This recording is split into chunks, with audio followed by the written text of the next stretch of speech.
Je vais voir Jiggy à un moment, Ouais. je tourne la tête, je vois une plaine carrément. Il y avait rien. Tu vois, moi, j'ai pas envie de tirer la pierre tout de suite. Je me dis, c'est la première, la ville peinte, faut prendre ses marques, faut apprendre un petit peu, etc. pour pouvoir faire mieux après. Quand t'étais à Paris Manga, tu ne pouvais rien louper puisqu'il ne se passait rien. Que tu viennes à 10h ou à 17h, faux. c'était la même chose. C'est grave faux. T'es un menteur. Il y avait un concert de Black M.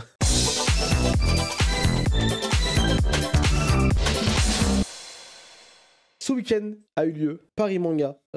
Paris évidemment, cette fois-ci à Villepinte pour la première fois de son histoire, donc au même endroit que Japan Expo. On y était également et on va un petit peu débriefer de ce qui était. Déjà, ce qui était cool, parce qu'on a pu rencontrer certaines personnes, donc c'était cool hein, de vous rencontrer, ça fait toujours plaisir. Paris Manga à Villepinte, en vrai, il y a beaucoup de monde. Je pensais peut-être qu'il y en aurait moins. Je me suis dit, c'est loin, c'est l'hiver, fait froid, etc.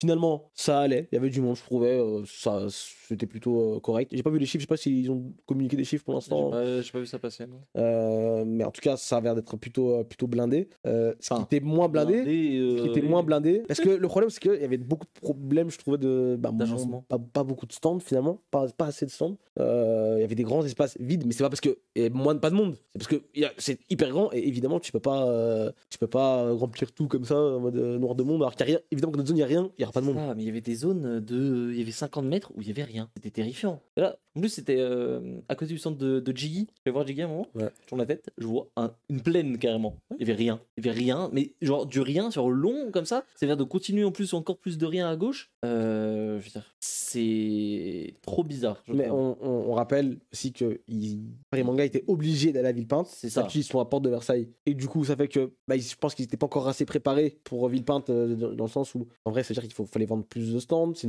notre logistique, sur plus de temps, etc. C'est quelque chose moins de confiance aussi, je pense, côté des stands. C'est ça aussi, tu vois. Moi, j'ai pas envie de tirer la pierre tout de suite. Je me dis, c'est la première. À Villepinte, faut prendre ses marques, faut apprendre un petit peu, etc.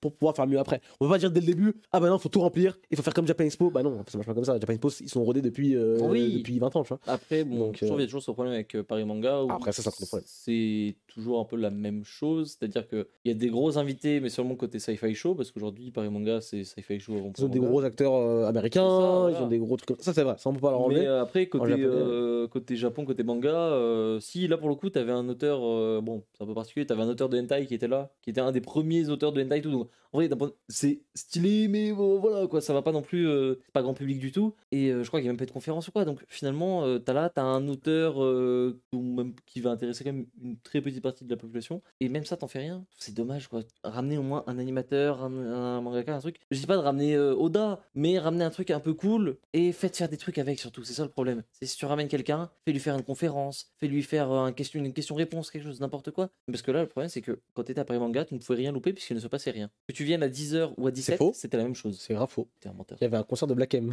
Et putain, ouais, non, voilà. On en est là. Il y a tellement rien qu'il y a un concert de Black M, quoi. Sur ma route, oui. Non, en vrai, il y avait un truc, ça avait aucun rapport avec le manga. Le catch. Oui, Il y avait un tournoi de catch. En vrai, mais cool, tu vois. Mais en fait, c'est cool si tu le rajoutes au truc, tu vois. En fait, Paris Manga, c'est juste que c'est pas le bon nom, je pense. Oui, non, déjà. C'est pas le bon nom, aujourd'hui c'est plus pop culture, Paris pop culture, tu vois. Là, oui, il y a de la série américaine, il y a du film américain, il y a du catch, il y a ce genre de choses. Il y a Black M. Il y a Black M. Tout ce qu'il y a de manga, finalement, c'est les stands de goodies ou voilà, ce genre de choses. Ça s'arrête là, c'est bien aussi, c'est cool, mais. D'ailleurs, dans les stands de goodies, j'ai vu passer le truc, le Ouais, stand de Dakimakura, là. Ah oui, le fameux. Ça, c'est. Je sais pas comment ça a pu passer, ça, c'est une dinguerie par contre. Est-ce que c'est la première fois? Je pense pas que c'est la première fois qu'ils y sont, jusqu'à personne n'en relevait. Ah non, mais. Jusqu'avant, ça devait être caché. C'est ça, les Dakimakura. Allez, y a pas de problème. Mais les trucs de. Oui, on s'est compris. Cache-les un peu, quoi. Non, mais dis-toi, il y a des gamins. Ouais, bah justement, c'est terrifiant, je trouve, cette histoire. Bon, c'est ça qu'il faudrait peut-être un peu plus serrer la vis à ce niveau-là. Au niveau des stands, tu parlais d'invités également, c'est vrai que je vois dans le chat et j'allais en parler justement aussi. Oda, il est invité dans une sorte de convention en Arabie Saoudite et il y va. Genre, vraiment, il fait je sais pas s'il fait une conférence ou quelque chose, je sais pas ce qu'il va faire, mais c'est officiel, il va aller en Arabie Saoudite dans le plus grand dôme du monde, je crois, un truc comme ça. On a la date ou pas? C'est bientôt là, c'est en fin d'année là maintenant. Ouais, bah ça tombe pendant ses vacances en fait. Donc, ouais, c'est ça. Donc c'est absolument fou parce que, encore une fois, pour ramener Oda, il faut payer à l'équivalence à l'heure, entre guillemets, ce qu'il rapporte. Ce qu'Oda rapporte à l'heure, Ah ouais? ou à la journée, un truc comme ça, je sais plus. Parce que je m'étais déjà renseigné auprès des éditeurs pour savoir pourquoi est-ce qu'on pourrait avoir Oda un jour en France ou quoi.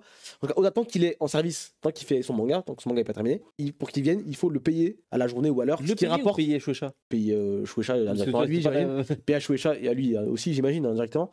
Ce qu'il vaut, ce qu'il rapporte par heure.